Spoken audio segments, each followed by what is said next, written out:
Friends, family, fans, welcome to Back 9 Bets, episode 128, GROUNDCOG's Day. Playing the Cognizant Classic, aka formerly known as the Honda Classic, out in the Garden Palm Beaches, something like that, out in the Florida area. A very normal golf course that we've seen many, many times.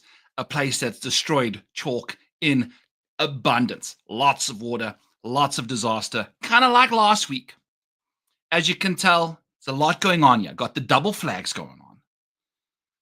Because Aldrich double chipped last week. Twice. What a disaster. What a total disaster that was. I've never in my life seen a golf ball fly out of bounds and stay out of bounds for that long before coming back in bounds to win a golf tournament. That is impossible. I want to meet the people, the tree people that were kicking that golf ball back into bounds after Brian Campbell, one of the most accurate people on tour, just completely shanked it into the trees. It is what it is. But we got the chat here cooking. We got Anthony saying off the bat, like wants to know Vegas or Brian Harmon on a DraftKings GPP play. We will get to that. We got Phil, yo. We've got Saith Wardlord. What's up, fam? We've got Commentatoring Nerd. Oh, hi there. Yes. Jack with the best profile picture on YouTube with Jeff Feinberg. Jeff Feinberg Jack. Looking extra cute. Yes, I am. As you know, my guy, the biggest B, Mike Yule, got us on the big telly in front of the good lady. JD saying, what's up, Byron? Yeah. And the TJS. What's up, boss man? KJ, look at you guys. Chin up, you too sexy to let bad luck keep you. Oh, they don't call me the big sexy for nothing in some places. You know what I'm saying? So we do our thing. By the way, got the dad hat on. I'm an accountant by day, golf degenerate by night. Today is officially the beginning, tomorrow, aka this evening. Now, I don't have work unless it's month end. I'm on paternity leave for the next 8 weeks. So till the end of April, I don't really have to go to work, do that job, and deal with that nonsense. So we're going to be cruising. Just a degenerate dad, stay-at-home dad now. It's going to be a fun time. We'll see how it goes, but we're going to have a blast. So I'm a degenerate stay-at-home dad for the next 2 months, outside of month end. Are we in a slump? Was last week really still a slump? Technically, yes. But I feel like we found our feet.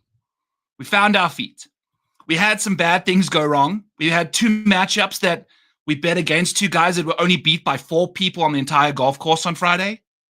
Don't know how that happens. Thristen's only rounds in the 60s is the one day we bet against him.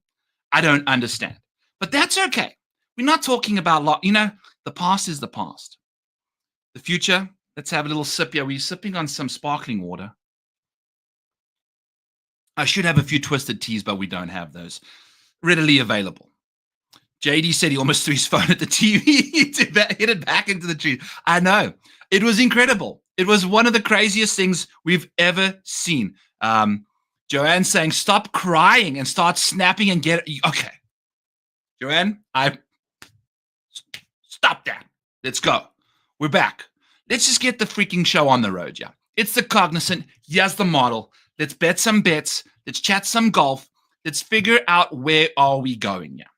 As always, you can get this in the Patreon link below. Shows brought to you by Bet105. Go check them out. Link in the description below as well. We'll be cruising through some matchups here in a little bit. If you're in the mood, you can go to Bet105 and bet them the Bay. I think that's where we're going over there this week, but it's minus 180. So you can, figure that out. It's kind of, they've been priced out of the market to a degree. So we kind of stuck. Do you want to, but is any bet against Kevin Kisner a bad bet? That is the question you need to ask yourself. So the Bay's out there. The Bay is out there. I've had a crazy day, so the thoughts are all over the place, just by the way, because, trying to wrap up stuff at work. So we're cruising now. Joanne's got me right back. I mean, this is one of the harshest things I've ever read on the show. Not going to lie to you. But I appreciate that, Joanne. I appreciate that. Okay, we're going to stop fluffing here.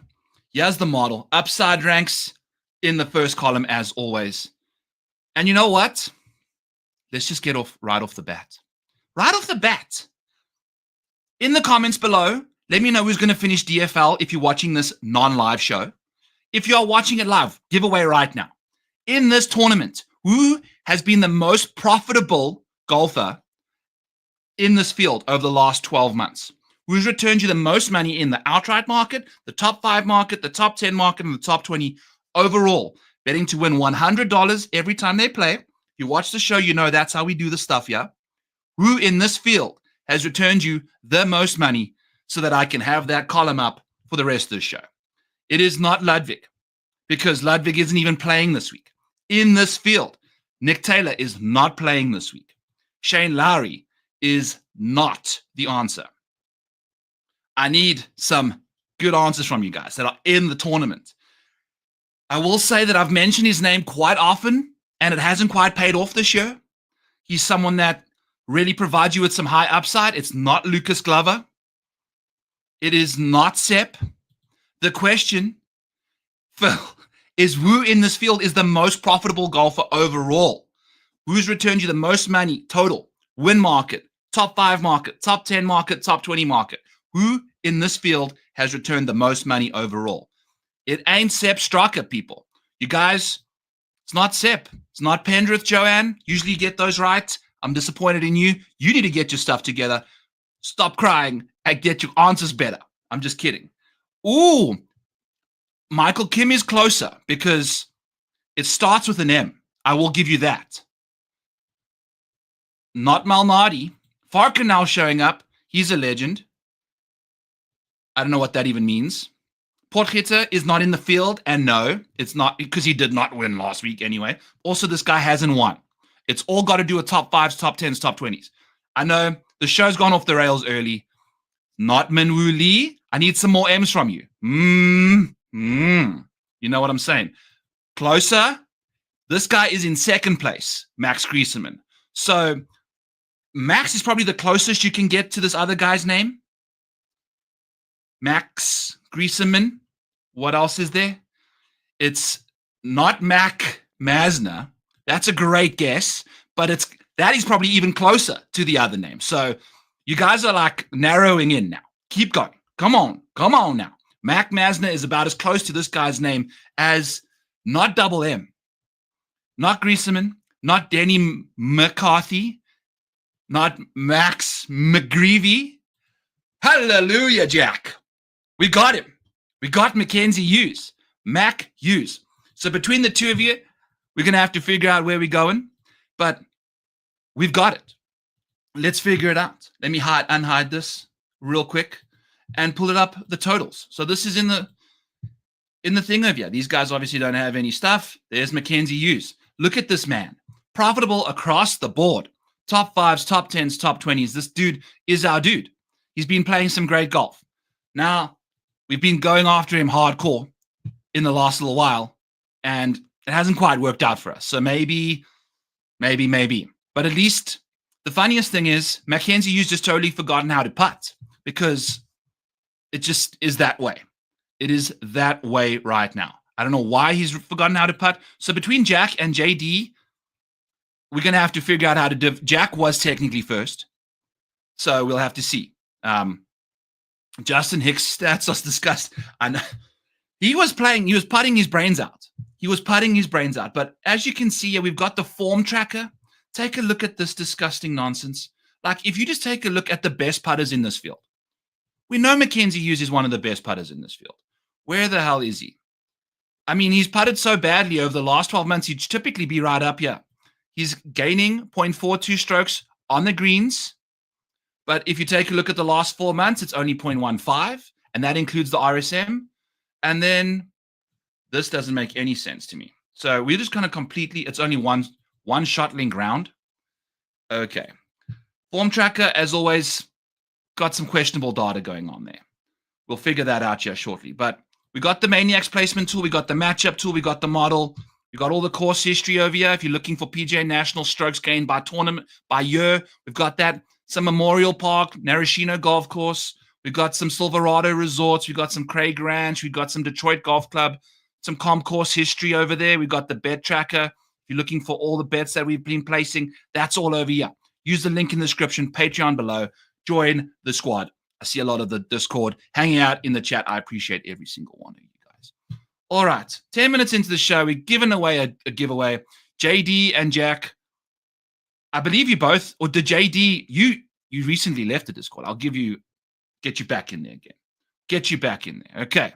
I know. We've just had a crazy stretch of winners, and it would have been a South African last week were there no trees over there. But hey, it is what it is. And we are kind of in the same boat. We're in the same boat. I like a lot of the guys in the 50s. A lot of the guys in the 50s. So let's get into it. Let's throw some bets down. Number one in the model for upside. Let's put his name on the board here. Russell Henley, top 5, plus 450. Boom. Tie Spade in full. Going with Russell Henley. Take a look at his top 5 metrics here. Finishing inside the top 5 quite routinely. If you go over to his starting finish rates over here, we can show you some Russell Henley metrics. Sitting at 22% clip inside the top 5. By the way, this is also part of the Model Maniac package. We can use this wonderful betting research tool to figure out exactly where we want to go.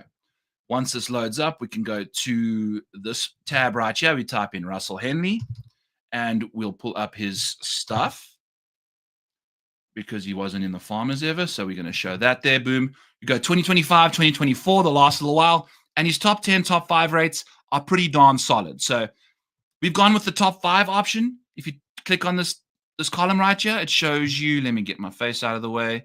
There we go. Get this Russell Henley out of the way. Then you can see the top 10s, top 5s. It shows you the most profitable one on the left. Top 5 market. He cashed that top 5 at AT&T Pebble Beach. He's been fantastic. If we go out of here and we type in, I don't know if he's played here since the last little while, has Russell Henley.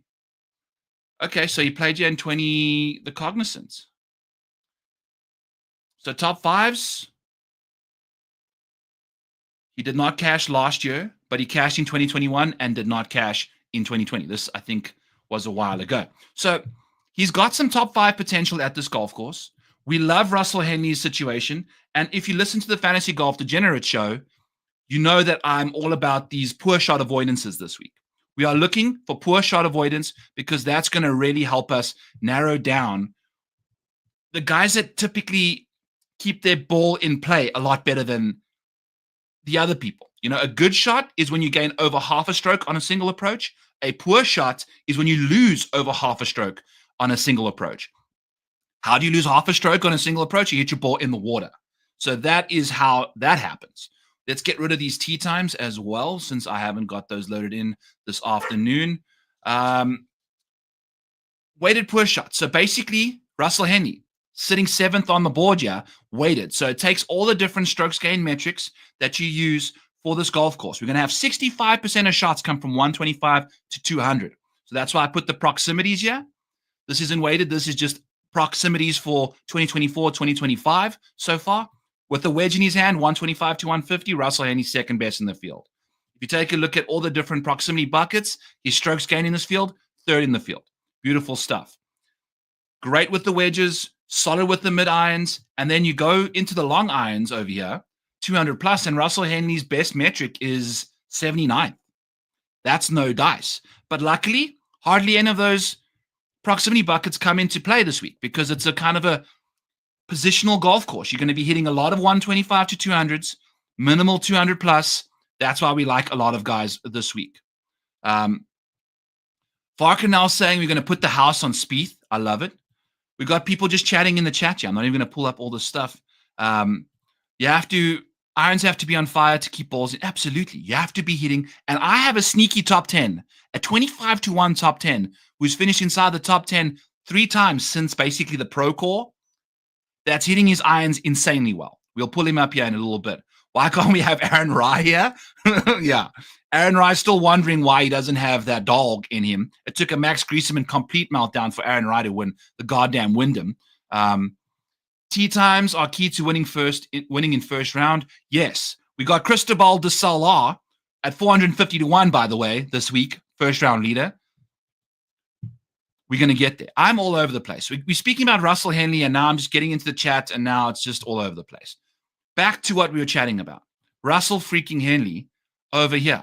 Top 5. Let's go.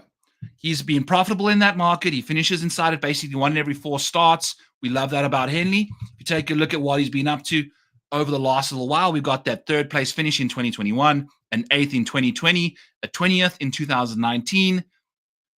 And I think he's won this thing back in the day as well. So this is one of the places that Russell Henley succeeds. Struggled in 2024. That's okay. It shows you this golf course. Look at the top end of the board here. These are the top ranked guys in my model. There's a lot of bad results recently for a lot of them. This golf course will eat you up alive if you don't have your shit together. But Russell Henley, top 5 at the Pebble Beach AT&T Pro-Am and 10th at the Sony. So some really good form coming into the week. Love Russell Henley in this market for a plus 450, top 5. I think he's going to be a contender this week. Absolutely adore him. I also added to you guys a little, let's see. We've got, unhide this one. There we go. The fortune cookie filter. So what I ended up doing was taking some metrics that I think are important this week. Proximity from 125 to 150. Strokes per shot avoidance, from 150 to 200. Strokes gained putting on Bermuda surfaces this week. That's where they're going to be playing. How many top 20s have you had at this golf course? How many top 20s have you had this year? For every one of those, you get a point. And Russell Henley's got himself 7 points. As you can see, Sepp Straka got 8 points. We'll chat about him here shortly. Some other names in the mix. Sungjae got 5. Taylor Pendrith got 4. We can filter on that a little bit later in the week, in the show. But this is what you can get when you got the model. I kind of feel like we were checking a lot of boxes in the Discord over the weekend with some showdown. Kind of rolled that into this week again. So we've got some good stuff going on. So Russell Henley, incredible with the mid irons. As you can see, the long irons are ass. The good comes inside 200 yards. That's what we love about Russell Henley. He's also one of the most accurate golfers in the field with the 3rd best accuracy in this field. Who has the number 1 accuracy? Ben calls Bryce Garnett. As you can see, distance and accuracy go hand in hand inversely. Pretty much that way. Daniel Berger, way more accurate, and he's got some really good distance. So people love Berger this week. I understand. We're not there yet. We kind of, funnily enough, Berger was the first article we ever wrote. And we bet him here for my very first article, and he had a 5-shot lead going into Sunday and lost. What on earth? But redemption time. So let's get back to Russell Henley. Top 5 plus 450. Let's freaking go. Scooting on down the board. Next up is going to be the Grease Trap. Max freaking Griesemann. Upside ranks. 4th in the field. 8th for safety. We see a lot of Grease Trap action in the top 5, top 10 market. He's been sensational in that department. So we're going to pull up Max Griesemann in the tool over here. And we're not even going to go with that. We're going to go with Griesemann. Click his name. Do 2024, 2025. That's the only time he's been on the tour anyway. So we'll leave him alone with the filters there. Get my face out the way so you can see. Top 5, top 10 market for Griesemann has been sensational. So it's been a little while since he's been inside the top 10. We should have had that Amex top 5 hit in the water. We had that one. But Farmers Insurance, AT&T Pebble Beach, Waste Management, Genesis Invitational, all on the West Coast. On POA, seems like the putting for him hasn't quite been the greatest on the POA surfaces. But once we get to Max Griesemann on the Bermuda grass, we're looking better. Let me actually change this because this is Bermuda. I've changed it on the main one, but I've got POA there from last week. All right. Here we go. Okay, so Bermuda grass for Griesemann, it looks pretty darn good compared to the last little while. 2025 putting, it's been solid for the last 12 months, but we're looking at Bermuda grass here again, and now we're seeing some better improvements. So we like to see that. The bogey avoidance has been pretty nifty from him on these easier courses. This is what I'm expecting it to play this week because the weather seems pretty subdued the last time I checked. Griesemann also gets off to some slow starts, so maybe you can live add this guy as the week goes along. We've only bet about half our budget. So I'm going to be playing Max Griesemann for a top 10. Figured out I'd mention that at some point in the thing. My brain is all over the goddamn place. Where is the grease trap? Here we go. Plus 375 for Max Griesemann for a top 10. If we take a look at his top 10 numbers, he's been profitable in that department. In the top 10 world, you basically want to be betting Max Griesemann top 10 if you're thinking about betting him top 20. He's finished inside the top 10 every single time he's finished inside the top 20. You feel me? This is what you like with the Grease Man. I think Go Grease Lightning, Max Griesemann, all about it. So 28% of the time, he's inside the top 10. 28% of the time, he's inside the top 20. So we like what's going on. He finished 47th here last year before he really got himself into the mix. And we've had some middling performances. The best finish we've had this year was the 7th at the Amex, and then we've struggled a little bit. I fancy his chances this week. He's kind of off the radar. Definitely a DFS play as well. Let's going to just change this to pink because I like him in DFS at $8,700. He's trending in the wrong direction over the last 3 months. That's okay. We back on Bermuda. We're back in business. Let's go with Max Griesemann in this department at plus 375 for a top 10. He is the way of the future in that department. All righty. Upside rank number 6 is going to be Giuseppe. Sepp Straka. Got a 33-1 on him at Bet365 yesterday. It's now 27-1. They took the boost off. I would still bet the 27. I like that number a lot. The 25s, the 22s were a little pushy. Not sure I'm a fancy of 22, but a 27 I can get behind as well. They're out there at Bet365. Sepp Straka. What has he done? A lot of good shit the last little while. If you take a look at his best finish at this golf course, a win in 2022 when we had Daniel Berger. If you take a look at his best finish recently, a win at the Amex, a similar kind of a venue, lots of water around the golf course, wedge intensive, need a bit more accuracy than distance. Sepp Straka, hello. Finished 7th at Pebble, 15th at the Waste Management. He's not a freaking Farmers Insurance golfer. He's not going to be tearing apart a 7,700 yard golf course. He can, but that's not his bread and butter. A golf course like this, where you lean into some accuracy off the tee, where you lean into some 9th placed accuracy, doesn't have the best distance. Very solid on accuracy. He plays very well on courses shorter than 7,200 yards off the tee, 15th in that department. 16th in the fielding proximity from 125 to 150. Love that about him. If you take a look at strokes gained from 100 to 150, he's 18th. Then we get into the hot spot. The freaking sweet spot, baby, is this land over here. 6th in poor shot avoidance from 150 to 200. Let's go. 3rd in proximity, 2nd in strokes gained. So once you get into that 150 to 200 range, he's lethal. Absolutely lethal. And then we can take a peek over here on the Bermuda side of things. Definitely an improvement. From 5 to 15 feet on Bermuda, he's 24th in this field. And over the last 36 rounds, he's 42nd in strokes gained putting on Bermuda greens. So we like Sepp Straka on Bermuda a lot more than we do on other surfaces. So there's a lot to like from Giuseppe. He's going to do good things for us. He's made a decent amount of birdies the last little while. This last 24 is on easier golf courses as well. So we think this golf course is going to play easy without the wind.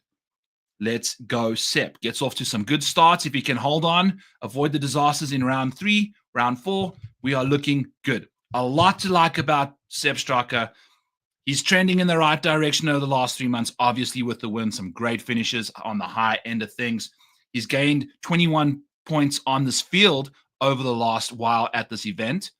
Over here is DFS points. So you've got my upside ranking, which is this column over here, and the DK ranking, which is the column next to it. The DK ranking is the price that the guys give them at DK ranked. Simple, right? So the best ranked guys, you're just going to filter by the most expensive down. Russell Henley, number 1. When we take a look at Sepp, it's pretty much the same exact number, so we don't really mind that either. The safety is 1 better. Then we get like Frankie Cappan over here coming in off the top rope for upside, 35th in safety. We'll chat about that later. But this is how you can use this stuff. Then you see, okay, how many dollars does it cost per point gained over this event, the last 12 months and the last 3 months? It takes this average and it uses the guy's salary to determine the value of this golfer. I think you're looking for guys with lower amounts is typically what you're looking for, I believe. I don't even know how to read my own thing. No, you're probably looking for better. So I should know exactly how this works, but there you have your dollars per point gain. We've also got the average event points. I'm just scrambling. I need to just take a second right now. I need to just take a second, just get my brain right. I'm running all over the place. Let's take a quick second, get our shit together, and then we're going to get into the heart of the show.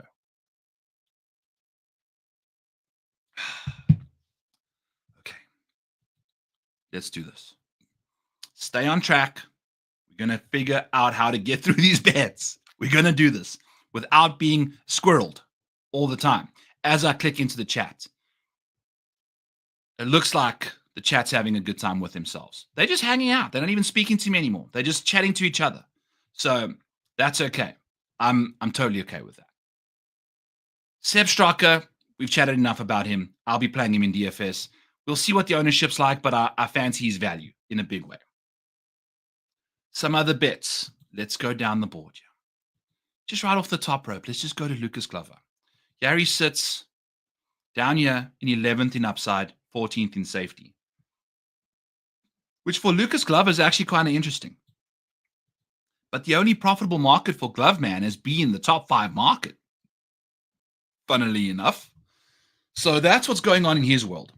When he finishes inside the top 10, he finishes inside the top 5, the exact same amount. So you love that about Lucas Glover. So we've bet Lucas Glover to win at 60-1 and a top 5 because we want the each way. Last week I messed up because we were betting Aldrich on Sunday night. I forgot to bet his top 5. Like I'm an idiot. You know, I've had a bad year, some bad breaks, but I'm inflicting some self-stuff on myself. We lost out on like 2 units there. Should have been betting him top 5.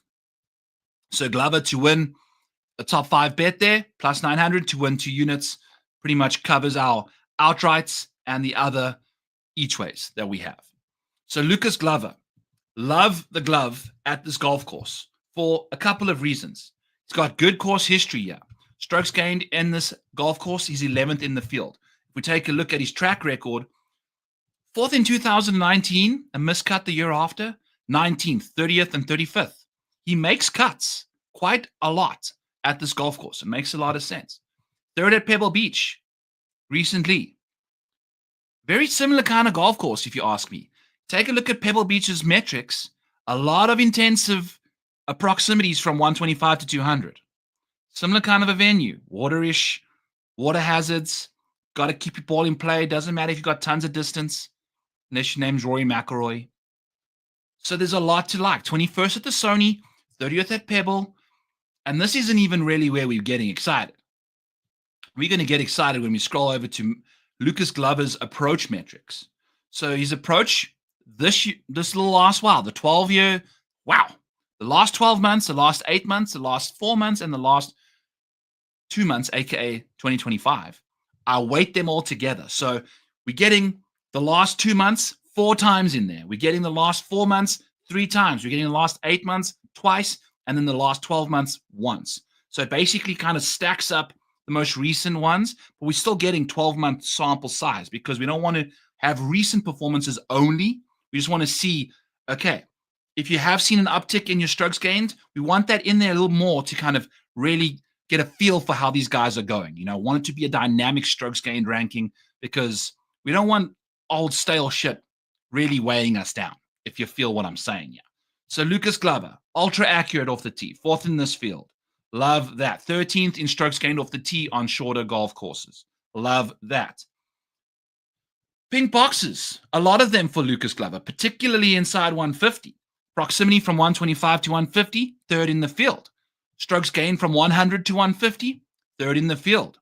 Strokes gained from 150 to 200, seventh in the field. The poor shot avoidance, not as nice as we'd like, but the strokes gained numbers are insane. So we really fancy that. Poor shot avoidance for him from 150 to 200, 20th in the field. Good, good, good. Strokes gained from 200 and out for Lucas Glover, 109th. He's not a good long iron player. He is not a good long iron player. So let me actually just go. I'm going to pull up the Discord here. We've got my phone's busy taking all sorts of stuff. All right. So we're going to go to the research. I'm going to pull this in for you guys. Here's my Discord. So we've got all the research in the world that you could want. I've got weather. I've got strokes gained on all the different watery courses, which this is in the model, by the way. But if you go key metrics here, look at how much greener this middle piece is here. We've got above tour average in each of those three buckets. Every other bucket's either 1% or less. So it's 65% of shots coming from 125 to 200. That's exactly where Lucas Glover thrives. We've only got about 20% of shots coming from 200 plus. The 80% of shots coming inside 200. That's where Lucas Glover is going to make his bread and butter. So, well, I'll just give you a quick little tour of the Discord here. We've got a best ball situation. We've got the premium chat that's rocking and rolling. We've got DFS. I'll be showing whole sorts of stuff, putting all the DFS stuff in there. Here's all my betting props. Got all the stuff we're going on here. You can chat about Shane Lowry right away after this. Got a one and done. We got showdown.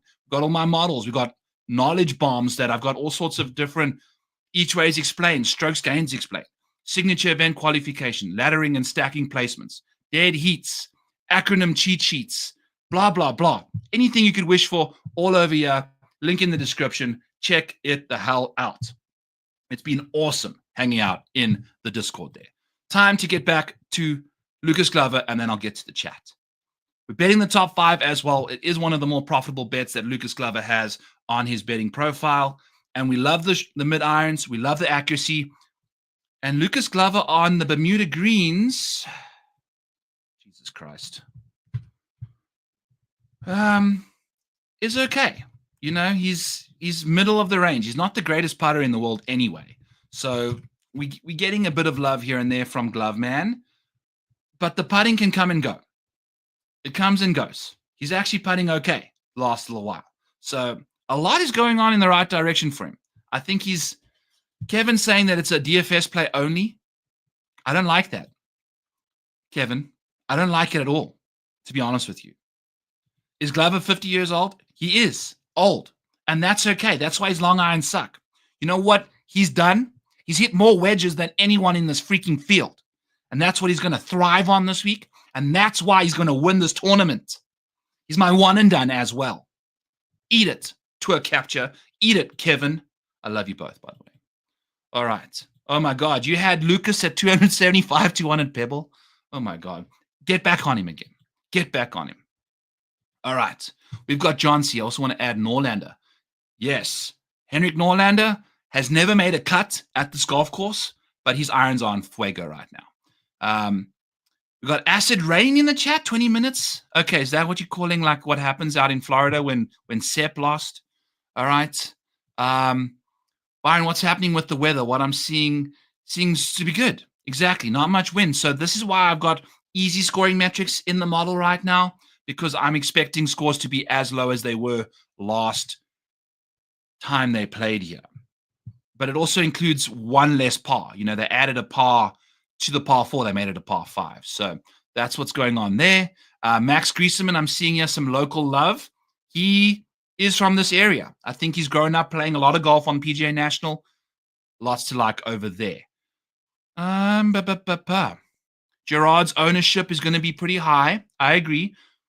We'll chat about Ryan Gerard. Yeah, wheels up. I think he's someone who we can bet instead of going to the DFS world with him. We can figure it out. So Nikolai, one and done. Okay. So Lucas Glover, top 5 and to win this thing. Let's get to Shane Lowry. Shane Lowry, top 20 bets. Let's go. All right. Plus 110 for a top 20. If you take a look at Shane Lowry's situation, it's incredible. He's never been profitable in his entire career, going back to 2019, but we're not looking at that. We're just looking for the last couple months. He's returned you $411 if you've bet Shane Lowry in the top 20 market the last little while. If you click this box, it'll show you all of his top 20s, and a lot of them did come in the Euro side of things. I understand that.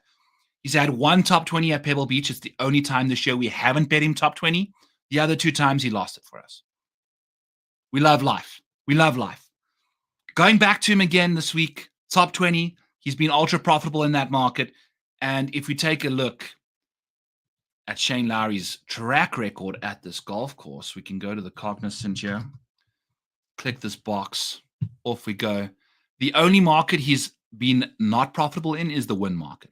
Everywhere else he's been profitable, particularly the top 5 market. I mean, the last 3 times he's played here, it's been top 5. So we're also going to go Shane Lowry. I don't think I have it typed out. Top 5 plus 400.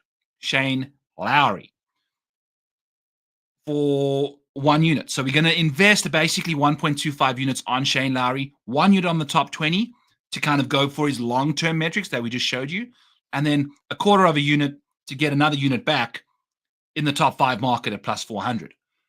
The last 3 years, he's cashed in that top 5, and it's been good stuff. It's the second lowest odds he's had for a while at this golf course in the top 5 market. 2023 was plus 350 for a top 5 cash that still. So we're not going to be playing Shane Lowry in DFS. We're going to just take the top 20 bet and go for it, because I don't think he's going to win this tournament. It's probably something that's soundbite this for later, but I don't see Shane Lowry winning this golf tournament. I do see him playing very well. I think someone else that we have in our DFS lineups will beat him second. Then we go to him. Unless Shane Lowry's your second guy in, which is impossible because you'd have to play Russell Henley first. You know what I'm saying? So I would rather take a Sepp Striker over Shane Lowry at this price tag, and just knowing that Sepp Striker can win a golf tournament when he's in the mix. He's now done it multiple times on the PGA Tour, including at this golf course. So Shane Lowry, great course history, never won yet. Womp womp. Playing great right now, good ball striking, all that jazz. Proximity from 125 to 150, 57th in the field, not the greatest. But if you take a look at his weighted shots, so how it suits this golf course in particular, there's nothing that grades worse than 12th. Lots to like over there. Doesn't hit a lot of good shots with the wedges from 100 to 150. But the poor shot avoidance is top 30. That's good to see. The good shots means he's not hitting it super close. He's always hitting it nearby, but not dialed the hell in. Then you take a look at the longer situation. So Shane's typically, it's a lot of good shots with the long irons. You've seen Shane hold out from far away often. But he really thrives as well in this 150 to 200 range. Nothing elite, but very consistent. So he typically just finds himself thriving in this department. When he's in the rough, he's also very, very good. Inside of 150 out the rough, he's 6th. When you're getting further away out the rough, he's 25th in strokes gained. So there's some good stuff to like about Shane Lowry. 14th in poor shot avoidance out of the rough from 150 and out. Lots to like with Shane Lowry. We take a look at his Bermuda putting. Over the last 36 rounds, he's 7th in the field. So he makes a few more bombs. He's 103rd when it comes to 5 to 15 feet. Not ideal. We're now looking at Frankie Cappan. Shane Lowry, no dice on the putting the last little while. I take back what I was saying. So the Bermuda stuff for Shane Lowry is a little rough, but he doesn't have to putt great here. He just hits it stiff all the time. So we're hoping that continues this week. Get that top 20. If the top 5 pays off, we're probably missing out on some DFS action, but we're still at least going to make that extra unit back. So that's what we're doing in that department. Shane Lowry is also absolutely live in round 2 right now. He's thriving on Fridays and Saturdays after getting off to a little bit more of a slow start the last little while. Course history, amazing. Jesus, look at this. 21st, 36th, 2nd, 5th, 4th. The guy's not played worse than a 36th at this golf course. If you could bet top 21s, he's cashing that 4 times. So love to see it. 2nd at Pebble the last little while. What does he show up as in the fortune cookie filter? We're getting a big metric here for Shane Lowry. The approach play is not the greatest, technically speaking. There's not elite metrics for him in that department, but we got some great course history. So that's what's going on in Shane Lowry's world. That's what's going on in Shane Lowry's world. This chat is on fuego right now. All right, let's go back to the top here. Any love for Lee Hodges this week? We'll get to him at the end. Very high owned, I agree. Very, very high owned. And his putting is mainly the reason we can. Okay. We'll just do it right now. Lee Hodges. What's his situation? Maybe you got to hit the OK button there, B. All right. So Lee Hodges, I've got him ranked inside of his DK price at $7,400. Very, very affordable. We could see him be smash talk over here in this market. Not profitable in the top 5 markets, but profitable top 10, top 20. Doesn't finish inside the top 5 that much, but crushing the top 10 markets quite routinely lately. Strokes gain total over the last little while, 28th in the field. Poor shot avoidance is his best metric over the last 12 months on this golf course, specifically designed for the proximities that you'll find. Take a look at the wedges. Doesn't hit a lot of bad shots with the wedges. 19th from 100 to 150. Love that. Gets a little worse as you get into the 200s and also the mid irons as well. So it's mainly going to be the wedges that he's going to make his bread and butter on. And the long irons not necessarily going to be in play that much this week. But when you put him in the rough, he seems to just thrive. Unless he's coming in the... Jesus, look at this. From inside 150 out the rough, he's very, very bad at gaining strokes. The rest of it, he's good to go. So that's really interesting. Considering how good he is with the wedge, doesn't necessarily get it done out of the rough with inside of 150. Interesting stuff there. The Bermuda putting, also very mediocre, but he's got some great results at this golf course. 9th in 2022, 14th in 2023. Good stuff going on there. And then lately, we got the 5th at the RSM, 10th at the Sony, 9th at the Farmers. There's a lot to like. There's a lot to like here. Are we going to like him at 15% ownership at a golf course that you can very easily miss the cut? That's the question you have to ask yourself. We obviously like Lee Hodges. He grades out better, got 10 ranking spots better than his DK price in the upside model, and he's actually ranked even better if you're looking at the safety side of things. But it's all about ownership. So, you know.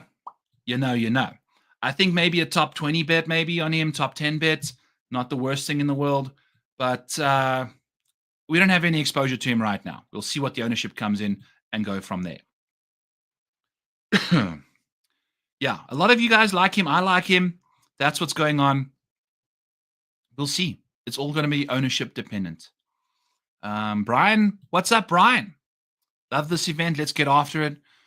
Brandon Thomas, I'm here late, restarting at the beginning. Thanks again for the content, man. You are most welcome. Love these shows, getting extra golf chats. Finger red number 1. What the hell? Oh, that must be an emoji that it typed out to us. Yeah. Let's go, dude. Let's freaking go. Let's find another bet, yeah. Let's find another bet. We are just chatting away, yapping away, blah. Andrew Novak, top rope, 60 to 1. Each places, 6 places. Let's go. That was at Bet Rivers earlier this week. I believe it's now down to 45 to 1. So Discord provides you with closing line value on losing bets. I can guarantee you that. That's basically what we do right now. But that's okay. Let's pull up Andrew Novak. Where the hell is he? Over here. 17th in upside, 16th in safety. We like Andrew Novak. And boy, oh boy, do like him for a top 20 as well. We're probably going to be going there too. Because we've got the each way on him as well for the top 5, which he's also been profitable in. He's returned you a decent chunk of money over the last little while. We take a look at Andrew Novak's top 20s, folks. It's been mighty fine. We can even start with at the Cognizant Classic. We had a top 5 that didn't cash there, but we can go top 20s. Finished top 20 here last year, so that's good to see. Obviously finished top 10 as well. So I like that a lot from him. Let's get out of the Cognizant. Let's go to the last 14 months for him. Look at this top 20 results. Incredible stuff. he's returned you $664 in the top 20 market. Genesis Invitational, top 20 bet, cash. Since the Farmers, we've cashed 3 top 20s. Beautiful stuff. Beautiful. Absolutely beautiful. So we're going to be going to him for a top 20 bet as well. If we go to the placement tool, I don't know if I've even bet him yet. So we're going to find an Andrew Novak. Here we are. I'll show you what's going on. So here's the placement tool. We haven't really used this that much. I'm going to insert myself into the screen so it's a little better and show you what's going on. So you can type in the odds as you go along. Here's Andrew Novak's stuff. You can see it's plus 210 for a top 20. And we've got a 12% edge, what the model's telling us. So we're going to bet this. We're betting it as well. Live ad on the show. Andrew Novak, plus 210 for a top 20. Let's go. 12% edge. It's the best edge of the bunch for him. So I love Andrew Novak. He finishes inside the top 20 at a 42% clip. Plus 210 implies it happens 32% of the time. We've seen these top 20s that have just been rocking and rolling. We know Andrew Novak's situation has been really, really impressive at this golf course. A 29th year in 2023, a 9th place year last year, and we've just got top 13s routinely in the last couple starts. So a lot to like from Andrew Novak. If we're taking a look at his approach metrics, he's a wedge savant. The poor shot avoidance is pretty poor, 57th. But the strokes gains top 30. The good shots are 10th. So if the conditions are easier and he doesn't have to deal with that much wind, maybe the good shots are a good thing to have. That's his strength. He's fiery. He fires at these flags. Now, the good shots are usually better ranked than his poor shots, particularly inside 200 yards. So that's what you're going to be getting from him. The iron play overall for the last 12 months isn't going to be riding home with that much to like. But he's been putting well lately. His chipping is also pretty nasty when it comes to getting things done. So he's pretty solid in that department. This is just where we're going now. Andrew Novak, 60-1. He's been flirting with wins the last little while. I like the course history. I like the recent form. I like the number a lot at 60. So that's what you're going to be getting from Andrew Novak. The metrics don't really necessarily love him that much, do they?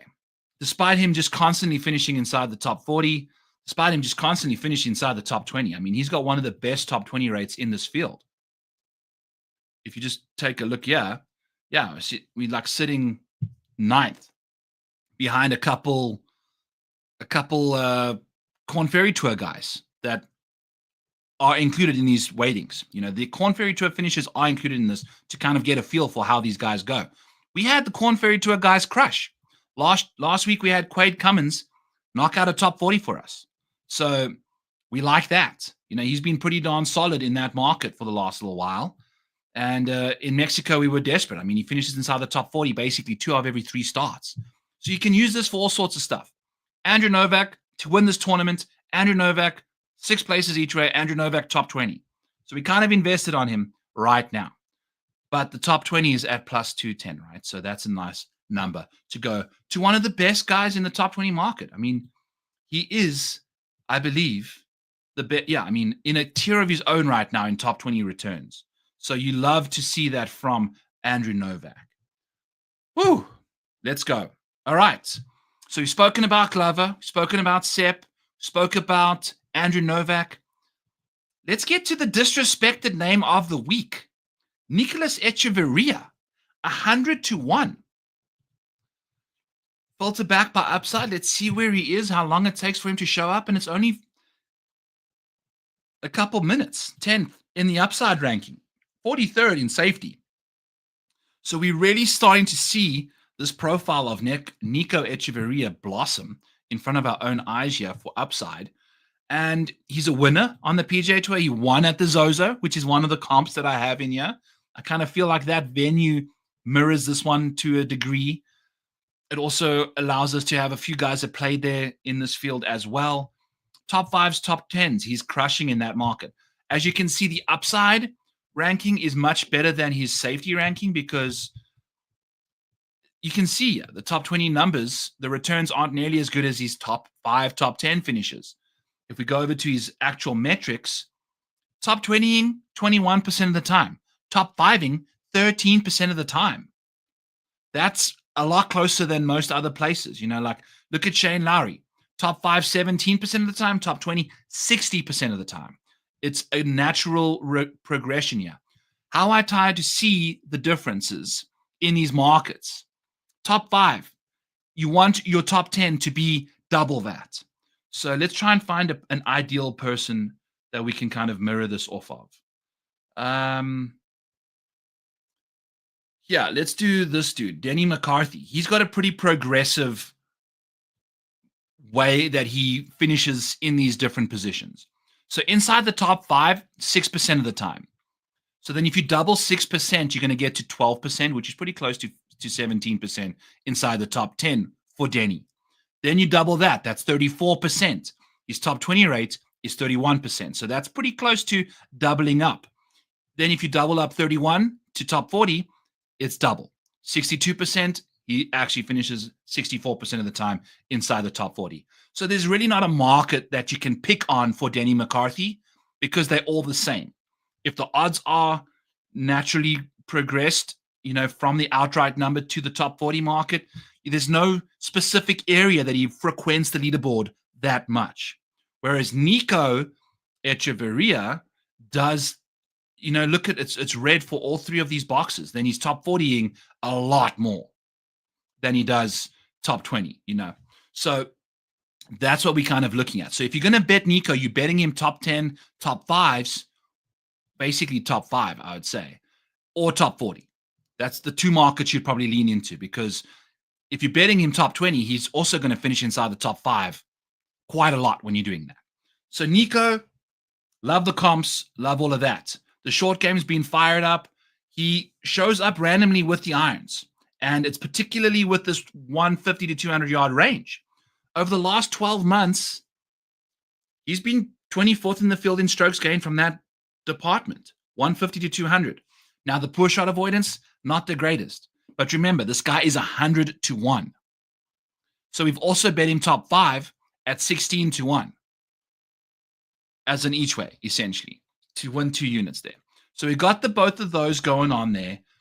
We love what he can get up to. This isn't necessarily a model play. This is more of a feels kind of situation. He played really well to Sony, which I equate as a comp course as well. And he got into that playoff that we had him in. So we've now lost 2 playoffs that have happened this year. And it sucks. But redemption's on its way. Joanne's told us, stop crying, just get it done. So that's what we're going to do this week. We're going to knock it out. So Nico Echeverria, 100 to 1. This is it. This is the world we're going to live in. If we take a look at his Bermuda putting, we can putt lights out in that department, makes tons of birdies on the easy courses. We got to avoid the disasters in round 2. That's his problem. 21st year last year, I'll take that. Second at the Sony, second at the RSM, sixth at the WWT. We've lost a bit of traction since the new year or since the Sony. Maybe this is where he picks it back up again. I mean, not that long ago, this guy was a perennial top 6er. So that's good to see for old Nico. Good stuff. Time to take a sip, time to relax. Chat has got 24 comments. You guys are amazing. I'm going backwards. Gronk catch ball says he's already bet nap. He is dead money. Appreciate the heads up there, Gronk. People replying back to Justin, talking about him, JD being Otani's interpreter with the bets over there. Jack asking about Nap. 4th year last year, everyone mad he didn't come through last week. Correct. I think in DFS, that's the way to go with Nap. We'll chat about him in a little bit. Love Ventura last week, but I felt like he had 2 fairways from rounds 2 to the end. I know. I mean, he was in the first round leader situation and didn't even come close to finishing inside the top 5. So, yuck. Got Farker now asking about who's going to win the SA Open back home. That's also why we're rocking the clothes. South African Open out in Durbs. Durban golf's a lot of fun. A lot of fun. All right, David Thompson this week from Kevin saying he's in the mood for him. We've got Novak a lot like Straka coming in the chat here. Novak's a Sea Island guy too. Bermuda and water are what he wakes up to every day. According to Brian, totally agree with you on that department. John C saying kind of digging Billy Ho at 50 to 1. You know what? Here's Billy Horschel sitting right over here for us, 9th in upside. Maybe we're not going to bet him to win this tournament, but we're definitely going to bet him to finish top 10. We're going to bet him to finish top 10. And we're going to live at it right now. Horschel, show Billy, get Novak out of there. Boom. As you can see, I'm going to get my face out of this thing again here quickly. The only column, I'm trying to click it in the screen. There we go. Billy Horschel. It's been a hot minute since he's finished inside the top 10. Pebble Beach was the last one. Genesis Invitational. Waste Management. Prior to that, sheesh, it was some poor golf from Billy. He repped out a ton of top 10s to end the year and then struggled, So profitable nonetheless in the top 10 market. What has he done at the Cognizant in the last little while? Played here quite often. Top 20 market's been profitable for him. He's done that twice in the 4 starts since 2020. Maybe we're not going to bet Billy Horschel top 10. We've been wanting to, but what have the finishes lately been? I mean, love the course history here. Since 2019, he hasn't missed a cut. He also hasn't finished better than 9th at this golf course, which was last year. 9th at Pebble, 21st at Amex. Either side of that, we got 3 missed cuts. Maybe a DFS play. I can't put my money on someone that's kind of doing this right now. We haven't seen too much upside. The Pebble Beach 9th place was massive backdoorage. Joel Damon, Rosner, Manacero, and Hoagie. Will it not so much, JD? I love all 4 of those other names in a big way as well this week. All right. Life's too short to bet Horschel, says Gronk Catchball. I like Gronk Catchball. He's added a nice situation to the chat here. Miles saying Cameron Young, ? No. Joanne, that's another slap for you. No Cameron Young. Especially in the outright market. We don't let people bet Cameron Young on this channel. Because if we filter here by the least profitable names, let's go the other way around here.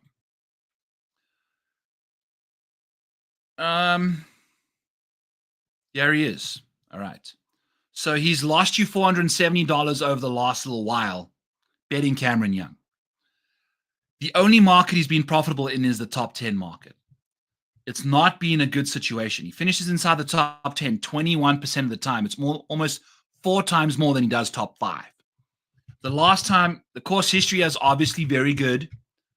He's got the 16th and the 4th in the 3 years that this event's happened there for him. 12th at the Waste Management Phoenix Open and 8th at the Century. So maybe I overreacted a little bit to the Cam Young slap in the face there. But, Joanne's got me doing some stuff I'm not quite sure about right now. The approach play, I don't think he's gained on approach a single time this year. Not good. The short game, obviously there because he's having to chip nonstop the way he's hitting his irons right now. But if you take a look at Cameron Young's profile on approach, 35th in proximity from 125 to 150. Not the best. Fine. It's good. The wedges for Cam Young, 10th and 9th in the field in strokes gained. It's a lot of good shots from that department. It's a lot of good shots from 150 to 200. But the poor shot avoidance, the strokes gained from 150 to 200, it's struggling. It's not good. It's a lot of good shots, a lot of close ones, but it's a lot of bad ones at the same time. So the iron play kind of comes and goes in that department. The poor shot avoidance overall, nasty, not good. Not going to like that. So no, I'm going to stick with my initial thought. The slap still stays. Top 20 is my Horschel play. Yeah, sure. I mean, if you're looking at the course history, that's probably the way to go. But just overall, it's been rough. I know a lot of people are on Billy. Community wins are overrated. Some guy called Brian Campbell will come and kick that guy's ass. So I don't, you know what I'm saying. You know what I'm saying. Kevin saying that Billy Horschel's the American Rory. Oh, that's probably a good comp as well. David Skins is my flush the money down the toilet $3 bet of the week. Okay? I will raise you one. David Skins, and I will give you a David Lipsky. David Lipsky, folks. This is going to be a fun little part of the show. He's the maniac player of the week. David Lipsky. Why? Proximities from 125 to 150. 12th in the field. Poor shot avoidance from 100 to 150. 5th in the field. Poor shot avoidance from 150 to 200. 40th. Strokes gained from 150 to 200. 28th. Very, very solid in those departments from inside 200. Very good from solid stuff as well in the long iron department too. And hits a lot of good shots out of the rough. Like we'll leave the rough alone. It's some really good shots out the rough inside 150 as well. But the putting overall for David Lipsky is atrocious. If we take a look at his actual statisticals. Strokes gained total, 131st in the field. Not good. 7th in the field in ball striking for the last 12 842 months. 146th in the field in putting. I don't even know if there's 146 people in this field, friends. That's how bad it is. But he gains strokes off the tee. The 11th best strokes gained off the tee on shorter golf courses.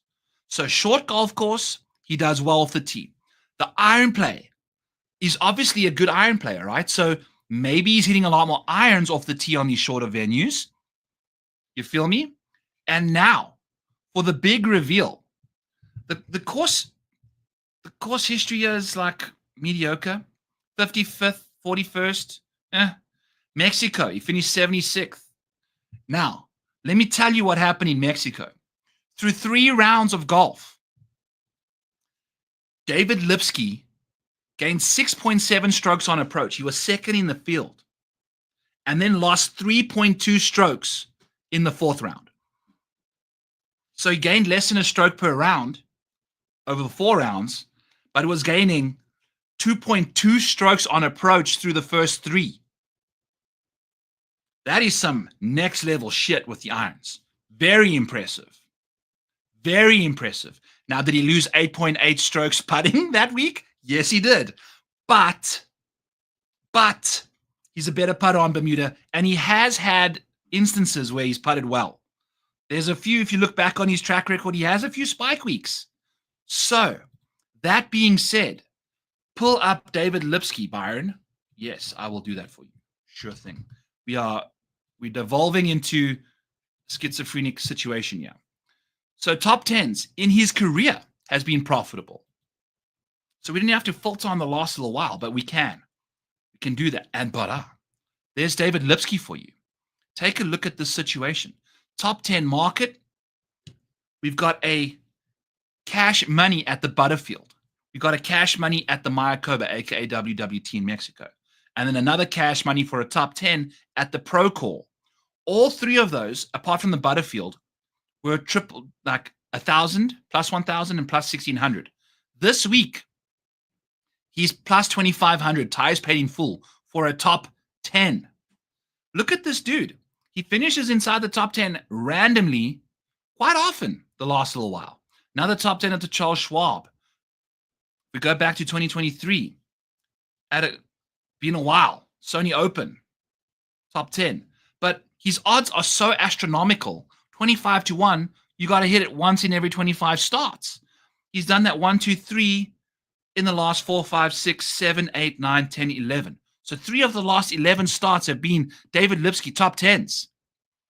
Top 20s, it's the exact same thing. There's no other top 20s. So when he pops for a top 10 or a top 20, he's also finishing inside the top 10. 25 to 1, ties paid in full. If you want, he's 500 to 1 to win this golf tournament. He gained 6.7 strokes ball striking through the first irons in Mexico. I mean, the iron play has just been scintillating. What is very important at this golf course? Iron play. He's got the ball striking figured out at this golf course. It's just, can he putt? So it's a complete shot in the dark at $6,200. We're playing him in DFS, and we've also bet him. 25 to 1. You can bet him at 500 to 1 as well. Costs you basically nothing. David Lipsky, ladies and gentlemen, the maniac play of the week. Don't get him mixed up with Norgard. I don't even know who you guys are speaking about. Lipsky is my man. May putt his way from FRL to miscut. Absolutely. He lost 9 strokes putting in Mexico. That's a skill that not a lot of people do have. But at the same time, he has gained significant amounts on the greens randomly. So at 25 to 1 for a top 10, there's guys that can win the tournament at worse odds this week. So give me David Lipsky, probably one of the best iron players entering this week right now. So like that a lot. I'll be playing him in some DFS as well. Scary proposition, but you got to shoot your shots. And I feel like if you just bet 0.2 units, you can return 5 on that top 10, which is exactly how we're going to be betting that. It's a way to kind of get yourself out the hole at minimal exposure, with risk. So yum yums. Yum yums in the tum-tums. Alrighty. Moving along down the betting board here. We are taking forever. It's okay. We're having fun. So we've spoken about all these guys. Here we go. Minwoo Lee. Let's do this. I'm going to show you in the Discord because I have some notes for us over here in the betting and props. And we're just going to go over everything while we at it. Here's David Lipsky. Wrote up all this stuff for him. Blah, blah, blah. Lucas Glover, all that. He has Minwoo Lee and he has Bezzy, which we'll chat about. Can I zoom in on the Discord? You cannot. So Minwoo Lee, it's not a very complicated bet here. 19 of his last 25 finishes have been top 30. Simple as that. Simple as that for Minwoo. Take a look at this. He's one of these guys. Everyone's all up in Minwoo's jizness. He's finished inside the top 10, 5% of his starts in the last 12 months. Weighted 12, 6, and 4 months. Top 20s, 32% of the time. Top 40s, 78% of the time. And he's playing in like cut events. These are not just signature events. He doesn't play in that many of them. Across the world, when there's cuts, Minwoo Lee, freaking incredible. 78% of the time. But it's not even half top 20s, 32% of the time. That only gets you to 64. You feel me? So this is where we're going with Minwoo Lee. Yes, he finished second year last year. That's included in that top 5 situation. Like when it was the Rocket Mortgage and this tournament, it's literally the only 2 high-end finishes he's had in the last little while. Last 25 starts. No top 10s all the way to the SJM Macau Open on the Asia Tour. Congrats. Finished top 10 there. No top 10s, no top 10s. Rocket Mortgage, T2. Randomly. So that's the one that's the 5%er. But look at this.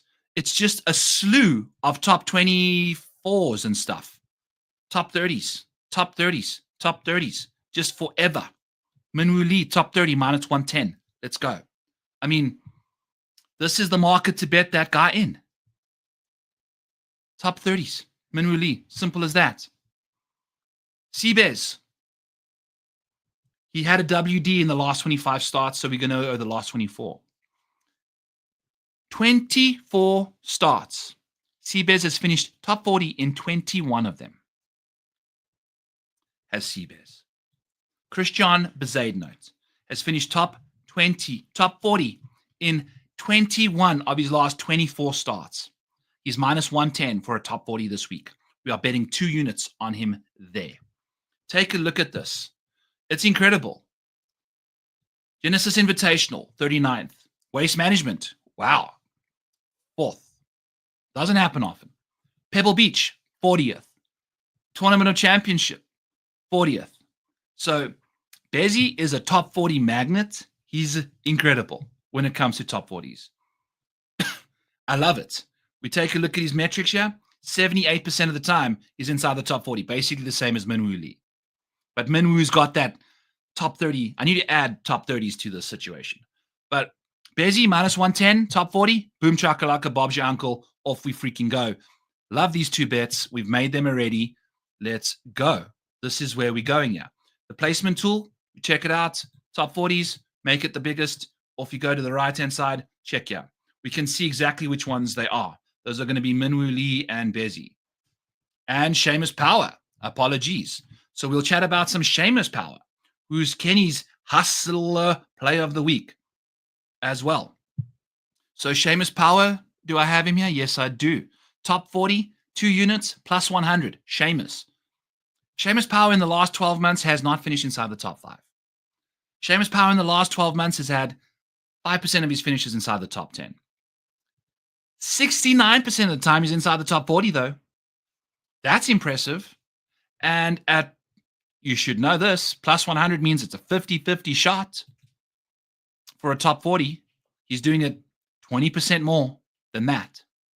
He's ranked 9th in my model for safety, 68th for upside. That is probably one of the biggest discrepancies you will see in this model. I mean, it's the 4th or 5th best top 40 rate in this field. It's the 5th best top 40 rate in this field for Seamus Power.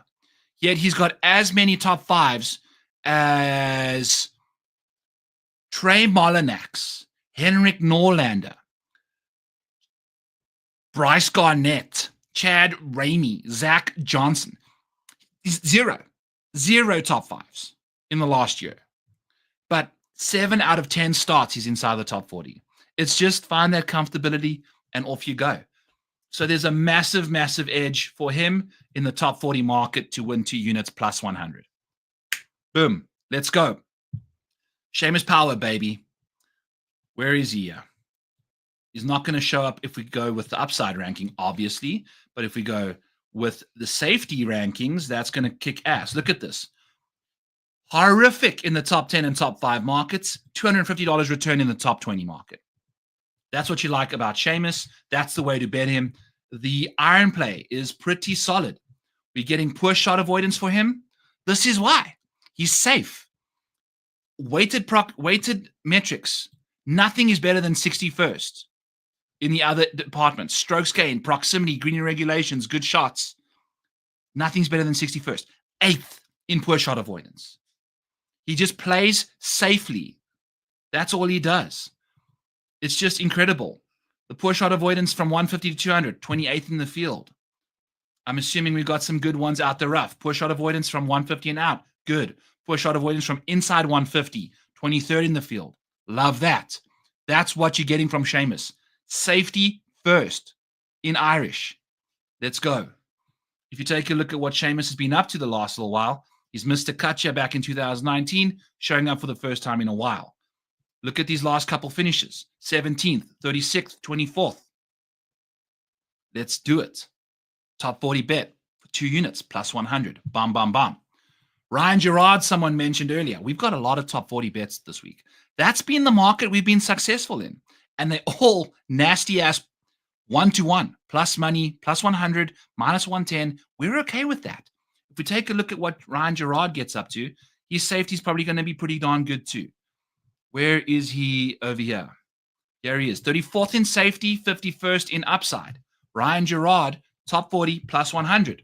He's been cashing in the top 20 market as well. We don't mind that. But if you take a look at his recent form, WWT, 14th. Sony, 37th. Farmers, 15th. Mexico Open, 17th. Let's see it, Ryan. Good stuff. He's finishing inside the top 40. A casual 61% of the time, including some Corn Ferry stuff. Love to see it. The upside, it's not necessarily as much as you'd like. But the top 20 and the top 40 numbers are pretty darn solid for G-Rod.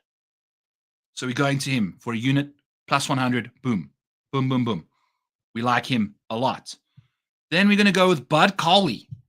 Cauliflower, Bud Cauley. Boom, Bud is your friend. Hilarious profile. Absolutely hilarious. Top 5 rate, 7%. Top 10 rate, 7%. Top 20 rate, 7%. Top 40 rate, 61%. So Bud Cauley just does not finish inside the top 20, hardly ever. But 6 out of every 10 starts, he's finishing inside the top 40. Love that. If we go over to the end here, we have a top 20, a 21st place finish in 2024. We got a 42nd back in 2020 when he was healthy before the accident, and then 12th in 2019. So some good course history in a big way. It would have cashed 2 out of 3 times, almost cashed the top 40, 3 out of 3. Then we take a look at his track record this year. WM Open, 21st. Sony, 30th. RSM, 25th. No top 20s, all top 40s. Find your happy place. Bud Colley's is somewhere in between the top 20 and top 40, baby. That's where you bet him. So we're going to him in that department. And then I think our final bet for the night, then we can do a couple deep dives before we get out of here. Kevin Roy, top 20, plus 300. Let's type Kevin Roy's name into this situation here. Kevin. Get Lipsky, get Roy in, boom. Immediate. Look at this. He's returned us $265 since 2023. Let's get that out of there. Barely changes for 2024. So, Kevin Roy at the Cognizant has never played here before. In the last little while, he's played one start on the PGA Tour in 2024, and he cashed that top 20 bet at 10-1, Kevin Roy. Then played at the American Express this year, cashed that at plus 550. Then played at Mexico last week and cashed that top 20 at plus 250. So Kevin Roy is a top 20 guy. He's lost you money in every other market. Obviously, there's not that many. Hasn't finished inside the top 10 yet on the PGA Tour. Oh boy, he was on tour back in 2023, wasn't he?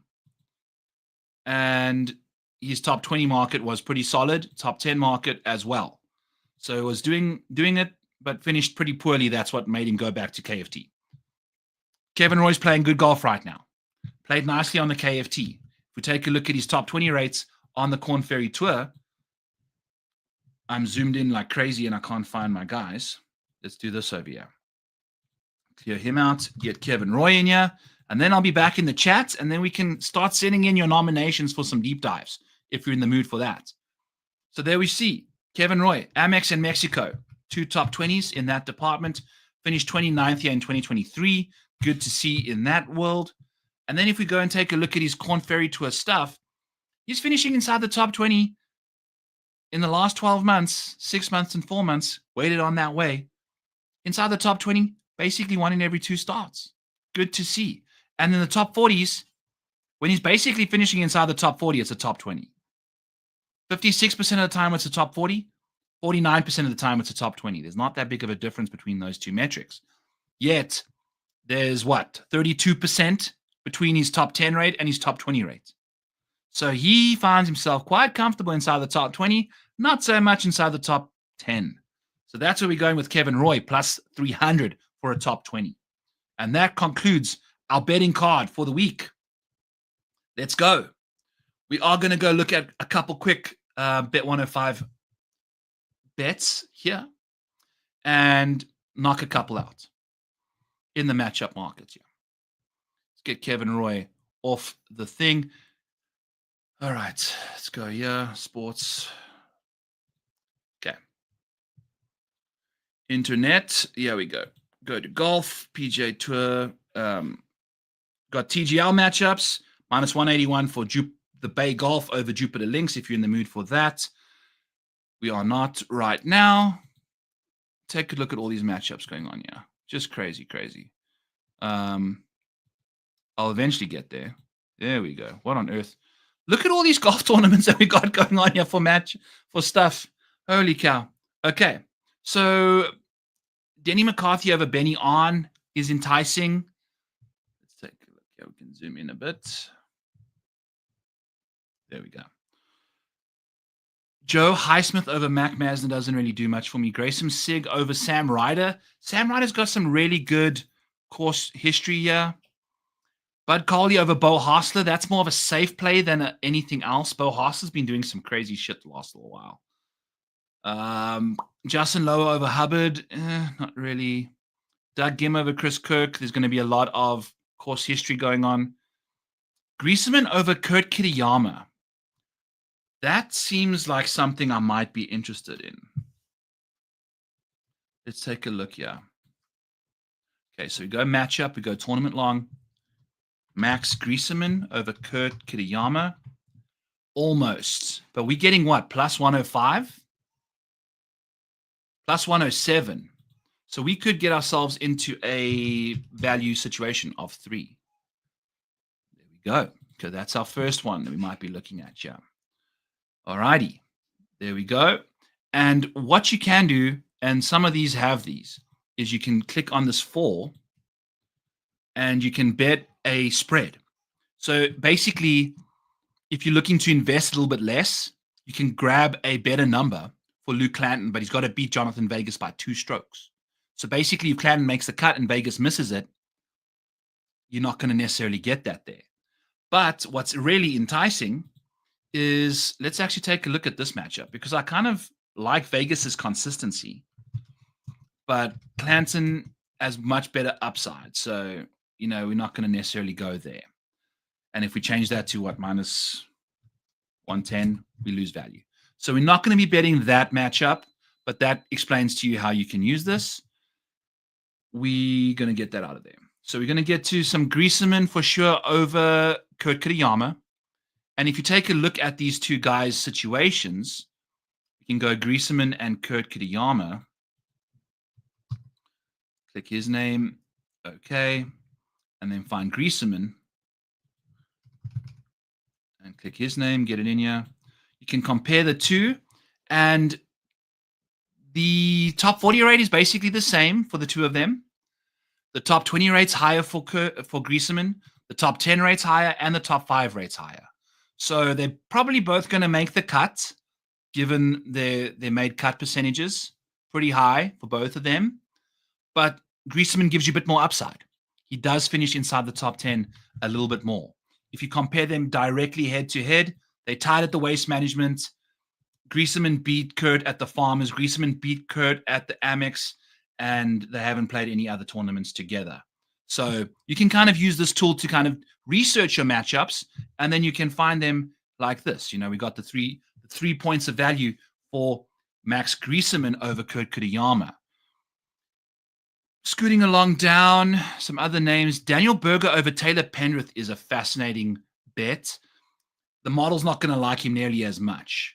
Seamus Power over Lee Hodges is also very interesting. Let's just type it in and see what happens. Power over Hodges. So Power's safety is going to be nuts. Hodges also grades out quite nicely. So, yeah, that's a no-bet situation. Taylor Moore over Billy Horschel. This is enticing too, because I don't know how good Taylor Moore's safety rankings are. And I know Billy Horschel is a bit more safer. Nope, no value. All right, moving along. Andrew Putnam over Adam Svensson. Adam Svensson's an interesting cat at this golf course too. So Sepp Straka and Shane Lowry, really interesting. Not necessarily going to go there. Keith Mitchell over Cameron Young. There's some fun matchups here. Keith Mitchell, Cameron Young, nothing. Sepp over Shane, nothing. What else did we have? Putnam and Svensson. And I like Brian Harman over Jordan Spieth. That's probably one we can probably dive into here. Brian Harman over Jordan Spieth. Nope. Svensson, Putnam. Nope. Wow. Okay. So models aren't really agreeing with much going on here. Ricky Fowler over Nikolai Højgaard. Henley and Sungjae Im. Henley, Sungjae. Nope. Both graded very well. Nico and Kevin Roy. Charlie Hoffman, Joel Damon seems interesting. Let's try that out. Let's just go back to the top here so I don't have to keep typing stuff in. Joel Damon, Charlie Hoffman. No. Svensson and Smalley, Mackenzie Hughes, Ryan Gerard. Minwoo Lee and Davis Thompson's interesting because I think Davis has obviously got better upside, but Minwoo Lee is a lot safer. Obviously, we've spoken about that. No, Minwoo Lee was close, though. So I think our only bet's going to be Max Griesemann over Kurt Kitayama, to be honest with you. Eric Cole, CT Pan, yeah. Bezzy and Harry Hall. Harry Hall is on my shit list, by the way. We've just bet that guy top 20, and every time he's just ejected himself out of the top 20 there. All right, so let's go in here quickly. Okay. All right. Let's get it. Okay. Griezmann over Kurt Kitayama for the tournament. Boom chakalaka, Bob's your uncle. That's our Bet 105. Link in the description below. Go check them out. If you're in the mood to do matchups, this is the place to go. We're working on some placements, and the outright market's coming soon to you guys. We're going to be rocking and rolling there. So, yeah, let's take a look at the chat. See Darbo showing up late with a field so weak. Gronk catch ball says he usually bets all the Danes. Boygaard's my guy. Better not be another Dane. Boygaard's my retirement bet this week. Retirement bet. Okay. Should I go in on Pendrith? Not necessarily, because I can't say I'm like super thrilled about Taylor Pendrith, if I'm being honest with you. If we take a look at my rankings, Pendrith shows up fourth in the field and fifth in the field for safety and upside. He's solid, and he does well at these kind of golf courses, typically in the layup, like centric areas. He's never finished inside the top 25 here. At the Farmers and Pebble, he finished top 10. The Genesis Invitational, he finished 50th. So he's been solid, but he stumbled into a W, in my opinion. Ben Coles he pulled the Max Griesemann at the Wyndham situation. Ben Coles makes birdie on the final hole. He wins that tournament. He makes bogey and lost it. Taylor Pendrith just got in, made birdie, and wins it on an easy par 5 to finish the hole, to finish the event. So Pendrith is lost you money in the top 5 market. He's hardly inside the top 5. He's inside the top 10 a freaking lot. Like, if you filter on top 10 rates, he's the second best top 10 rate in this field. But we might lose him if we filter by top 5. Not even on the screen. So going all in on him for a safe option, yes. The upside for Pendrith is not necessarily there historically. Maybe it happens this week, maybe not. So thought I'd just share that out there with you. Yeah, if you're using him for 46% of your lineups, he's safe. Make sure that there's other guys around him that have a bit more top 5 viability. The chef makes cuts. Yes, he does. That's what he cuts. Nice cuts. Cuts of meat, cuts of tournaments, all that jazz. Farkenal saying he's got our monstrosity parlay of the week. PGA, Jordan Spieth to win. SA Open, Francesco Laporte. LPGA, Albane Valenzuela. That's 175,000 to 1. If there's a book that will let you do that, you can bet $1 and buy a house if all 3 of those guys win this week. Farkenal's play of the week. And it's Laporta. I see that now. Okay. Wheels Up asking, with the field that is so weak but has prospect potential, unknowns, do you tend with known 9K top 5 jam in DK plays, or tend to more balanced build when it comes to more talented, deficient field? That is a good question. Do you go with more balanced build? Well, the thing this week, Wheels Up, is you've got a weakish field, but at a golf course that's the course history is not Augusta-esque or anything like that. Like anyone could easily miss the cut this week. So jamming in safe plays doesn't seem like, I asked Kenny this week on the show that he just didn't want to give me a good answer on. I think he's set in stone in his current situation, just putting 3 lineups together for DFS. I tend to flit and flat between doing the $44 entry and the $33 entry. Those are my 2 lineups. This week, I'm going to be doing the 18 max. I'm going to do the 10 guys, 10 lineups. So, I think I've entered a couple, like 3 entry maxes that have got some really nice 10% to 10th place finish payouts this week. I want to get a bit more volume in because of the volatility of this tournament. I want to try and make sure that I'm harvesting as many. If I throw David Lipsky into one lineup of 2, my week could be over quite quickly. But if I throw him into 1 or 2 lineups of 10, that's only 20%. I'm probably only going to throw him in 1, to be honest with you, maybe 2. But I'm going to be throwing in someone like that every single time, trying to find some low leverage names that you can rotate into a core of guys that you have at the top. So if that core makes it through, you're trying to get the low leverage guys along with you and rotate them in. Because I think this is the week that a 2% guy can really make the big difference with how little the 6-for-6 advanced rate is going to be. So finding that 6 of 6 combination is going to be important this week. So like Shane Lowry and Russell Henley at 10-7, 10-5, that's a really expensive price tag when you can go to, we can just filter on the DFS pricing now.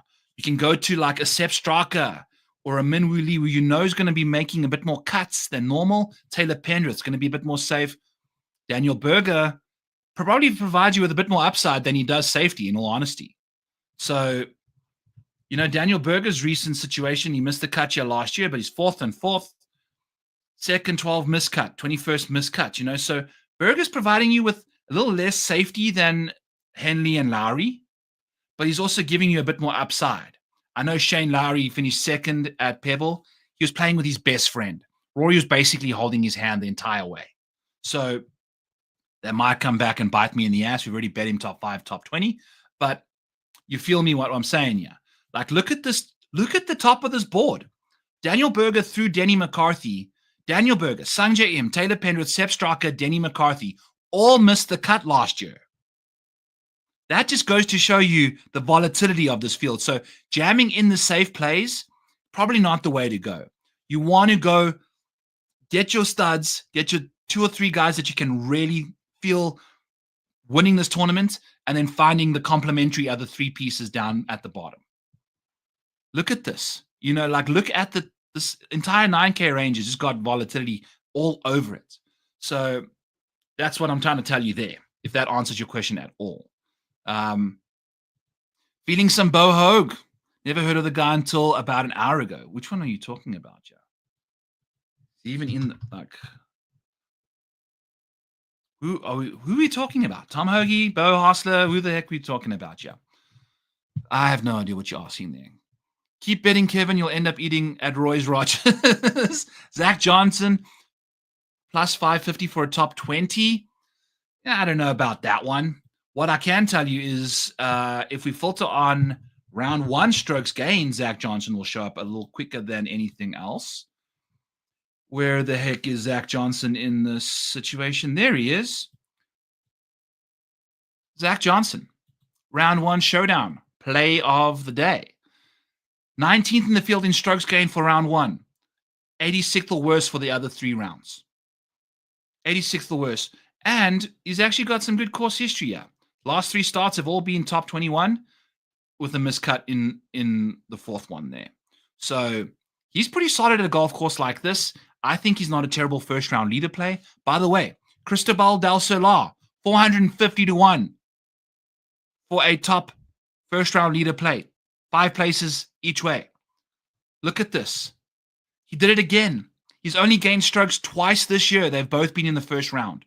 Missed the cut at Mexico after gaining a couple strokes. Was 3 under through 7 in Mexico. Needed to get to 7 under. So he was on pace and then had a bogey or 2.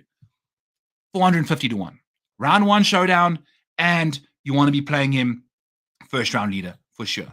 Darbo's late, all good. I'll catch you on your stream, my brother. Don't you stress. Looking forward to my underdog best balls to really take off this weekend. This is when the Dog Dominator shows up, people. By the way, link to the Dog Dominator for the upcoming underdog situations in the description below. Next week, I will have some slow drafts started, and I'll do a couple of them on the show as well. If you're looking to figure out how to set up your schedule to make sure that you're drafting guys so 6 people play every single week for best ball and underdog, this is the tool you need. In the description below, it's my baby. I love that tool. Love that tool. No way. I just saw Hoagie as a dog versus Brian Campbell. Where the hell is that at? It isn't the model's fault. Vegas had set these lines because they have so much data from everyone. Now it's wild. Wow. Yeah, I don't know. If I would smash that Tom Hoagie versus Brian Campbell, particularly after he just won. I mean, it's an easy blow-up spot for him too. FRLs on the pulse. Yes, my brother. Here we go. Filtered on some names. Russell Henley, Ryan Gerard. Where is Ryan Gerard? Yeah. This show's going a long way. It is what it is. I'm on vacation now. I'm on paternity leave. Cognizant Classic. First round leader. There we go. No, I don't want a month for $1. Okay. Russell Henley, 45 to 1. Okay. Let's do this. We're going to start clicking some buttons here. Watch me surf the internet, friends, on the stream. This is basically what we're up to here. All right, let's see if we can navigate. That's not as bad as I expected. I always hate freaking doing stuff on FanDuel. Their interface is terrible. So Russell Henley, yes, 45 to 1. Where else are we going? We're going to go find Ryan Gerard at 70 to 1. Yes. We're going to go find who else? And we can just filter on good finishes at this golf course too. Russell Henley, Ryan Gerard, Matt McCarty still getting it done. Denny McCarty, Matt McCarty, 110 to 1. Sure. I mean, that's not the worst odds. Sepp Straka, round 1 darling. I mean, he's probably going to be pretty low odds though. 45 to 1. Okay. I mean, all of these first round. Have you ever seen a board like this where no one is less than 40 to 1? I mean, that's pretty fair if you're asking me. I kind of fancy that. That's nice to see. So 45 to 1 there for Sepp and Henley. Gerard. Thorbjornsson hasn't necessarily got it done for us in the last while. Henrik Norland is coming in with some serious heat. Andrew Novak, we should absolutely play. Kevin Roy plays nicely in round 1 as well. Not nearly as well as he does in round 3. Taylor Pendrith as well. Very good in round 1, not round 2, 3, and 4. Interesting names here. And Zach Johnson. He'll be a very solid player as well. All right, let's go find a couple of these guys. Novak, Roy, Pendrith, Johnson. Novak. Novocaine. 60 to 1. Pendrith. Ooh, 45 to 1. Okay. We'll see how this works out. Roy, 75 to 1. And Zach, 120 to 1. Okay. These are some of the guys. And then obviously Cristobal Del Solar, who's going to be 200 and something over here, I think. They don't even have him.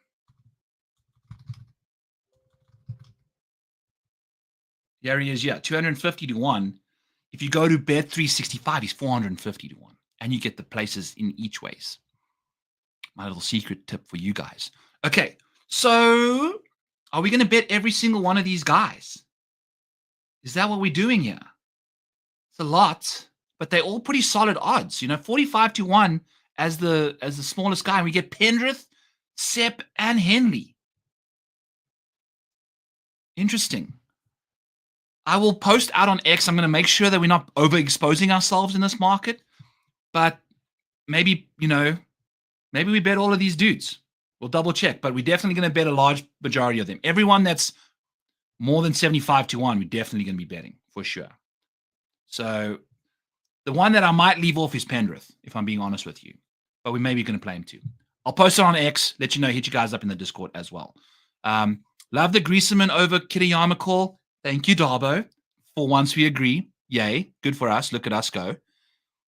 Bohog is a real person. Why is he not in my model? Oh, Monday cute. Okay, going to add him to the work. Farkanel top marks. Yes. Hoagie versus Campbell.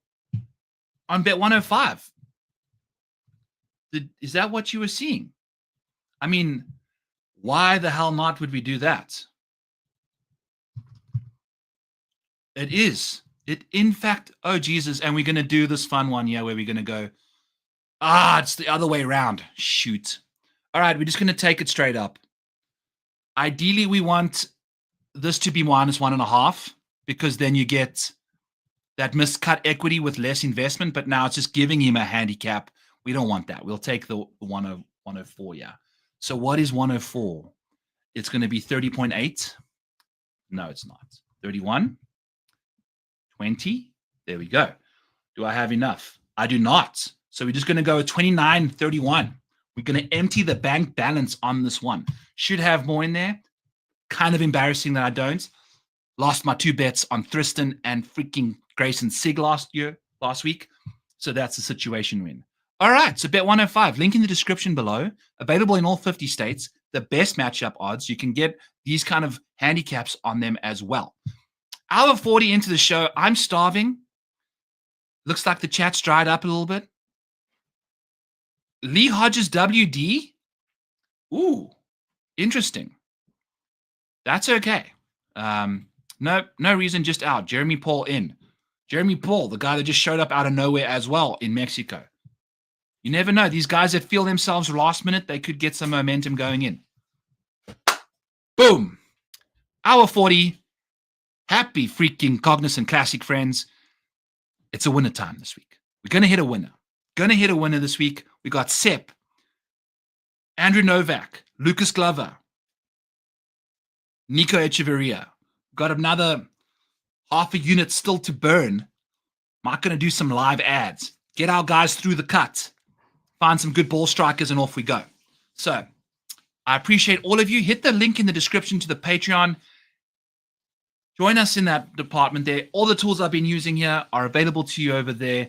One and done tool, matchup tool, placement tool, all the stuff we've been using. Love to see it. I appreciate every single one of you. I'm a dad. I'm on paternity leave for the next 2 months. Life is good. I'm a degenerate stay-at-home dad now. This is exciting. It's exciting stuff. So 2 months of just hanging out with my baby, having a good time. I hope you guys are having a good time right now as well. I appreciate you guys for hitting that like button, subscribing to Mayo Media at the same time. Check the Dog Dominator below. Get yourself into Bet 105. Follow the matchups that we're rocking and rolling with. We're going to start making some money now. It's time. If you haven't signed up with the bets and stuff, this is the time. We are going to the moon. Hitting multiple winners this week. Let's feel it in my loins. I do as well. Boom chakalaka, friends. I appreciate every single one of you. We'll catch you guys next week for the Arnold Palmer Invitational. Is that what it is? Whatever it is, we'll be here. Till then, peace.